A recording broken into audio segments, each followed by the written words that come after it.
Central bank of India ने तोड़ा व्यापारियों का भरोसा। मैनेजर ने व्यापारियों को लगाया करोड़ों रुपए का चूना। कहते हैं व्यापार की नींव भरोसे पर टिकी होती है। व्यापार छोटा हो या बड़ा, सभी व्यापारियों को बैंक में खाता खोलने की आवश्यकता होती है।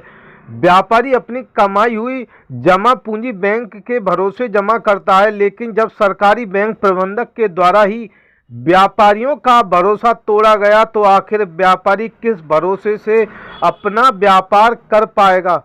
पूरी घटना थाना क्वासी क्षेत्र के अंतर्गत Naurangabad central bank of India की शाखा की है। आज ये प्रेस वार्ता रखी किस संबंध में रखी गई है?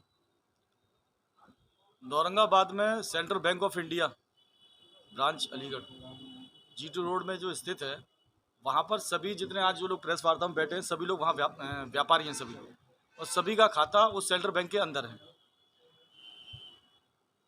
सभी व्यापारियों सेंट्रल बैंक के ऊपर बहुत विश्वास करते हैं, क्योंकि वो गवर्नमेंट बैंक है। उसकी विश्वसनीयता को देखते हुए सभी लोग निश्चित होकर कई सालों से व्यापार कर रहे हैं। किसी को 10 साल हो गए, किसी को 15 साल हो गए, किसी को 8 साल हो गए।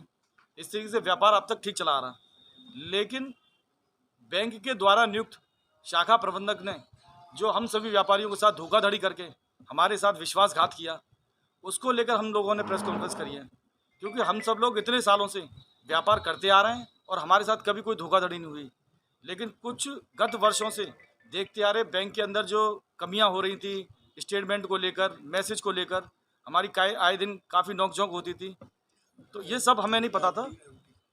एफडी को लेकर कई लोगों की फर्जी एफडियां बनाई हैं उसमें। तो इन सब को लेकर जब ये घोटाला खुला है बैंक के अंदर, 27 तारीख को ये घोटाला जो खुला है, तो वहाँ पर अब जब सभी व्यापारी को एक एक करके बुलाया जा रहा है, तो बैंक अपनी ना गलती मानकर सभी व्यापारियों की गलती माननी है। कोई कह रहा है कि आपने चेक कैसे दिया था, कभी कह रहा है कि आपने स्टेटमेंट क्यों नहीं लिया, आपने मैसेज क्यों नहीं चेक किया। हमारा आप लोगों के माध्यम से कहना सिर्फ इतना है, हम व्यापारी विश्वास के ऊपर काम कर रहे थे। हमें बैंक पर विश्वास था और हमें यह पता थी कि ये central bank of India government की बैंक है, ये हमारे साथ धोखा नहीं करेगी। बैंक को अपनी जिम्मेदारी न लेते हुए ये जो घटनाक्रम हुआ है, ये जो घोटाला हुआ है सभी व्यापारियों के साथ, वो उस घोटाले को अपने ऊपर न लेते हुए हमारे ऊपर थोपा जा रहा है। तो इसलिए मेरा आप लोगों के माध्यम से ये ऊपर तक मैसेज पहुंचाना है कि बैंक ने जो घोटाला किया है, व्यापारियों के साथ जो विश्वासघात किया है, उसकी जिम्मेदार सेंट्रल बैंक ऑफ इंडिया है, ना कि व्यापारी हैं।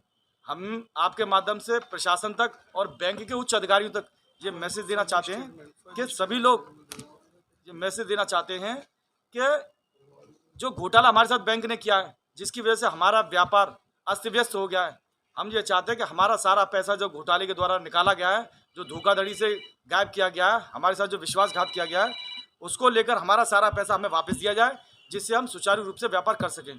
क्योंकि इतना पैसा सभी व्यापारी को निकाल लिया है जो जमा पूंजी इतने सालों से कर रखी थी, जिसकी वजह से सभी व्यापारी बहुत परेशान हैं, हताहत हैं। उनका जो व्यापार है पूरा चौपट हो गया है। तो हम ये चाहते हैं बैंक जल्दी से जल्दी सारा पैसा वापस करे, क्योंकि बैंक ने इतने दिनों से सबके पास अब तक फर्जी स्टेटमेंट है। सबके पास सबको बैंक फर्जी स्टेटमेंट देती हुई आई है, फर्जी सबके डॉक्यूमेंट देकर, फर्जी साइन लेकर और फर्जी वो जो पैसे जमा करने की जो रसीदें होती है फर्जी देकर अब तक काम किया है। लेकिन बैंक अभी तक अपनी गलती स्वीकार नहीं कर रही, अभी भी जांच के नाम पे हमें टाल रही है और एक एक करके हमें गुमराह कर रही है। इसकी आपने कहीं शिकायत की है? हमने इसकी शिकायत हमने नहीं, सभी व्यापारियों ने इसकी लिखित में शिकायत थाने में दी है, बैंक में भी दी है। लेकिन बैंक वाले अभी तक किसी उच्च अधिकारी ने आकर हमको आकर आश्वासित नहीं किया है कि आप चिंता ना करें, ये बैंक की गलती है, हम लोग आपका पैसा वापस करेंगे। ये आपने लिखित शिकायत कब दी है बैंक को? जिस दिन ये घटना हुई है उसी दिन दी है। उससे पहले जब आपको ये फर्जी स्टेटमेंट मिल रही थी या आपके मोबाइल पर मैसेज नहीं आ रहे थे, क्या आपने कभी बैंक को इसके बारे में कोई लिखित सूचना दी? लिखित में सभी व्यापारियों ने लिखित में। आपने लिखित की कॉपी है उस समय की? उस समय भैया इतना का ध्यान रखते हैं, हमें क्या पता है, हमने तो लिखित में से नहीं दे दी ना। बैंक का काम होता है कि ग्राहक द्वारा पैसे जमा करना, निकासी करना, और ग्राहक का काम होता है जो रुपया दिया है उसकी रसीद पक्के रूप में लेना।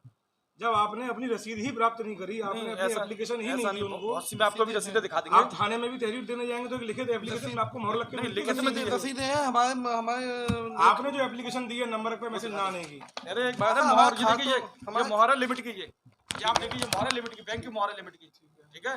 ऐसी अभी रसीदें और होंगी किसी के पास, ये फर्जी स्टेटमेंट और अब हमारे खातों पे अपने घरों के नंबर डाल रखे हैं इन लोगों ने। आप एक नंबर ये अलग कर दिए बिल्कुल, जब हमने शिकायत दिखाने गए तो बता दी। आपकी बात हमने मान ली, क्योंकि ये एक प्रेस कॉन्फ्रेंस है तो मैं उसके आप जो कह रहे हैं जो बैंक कर्मी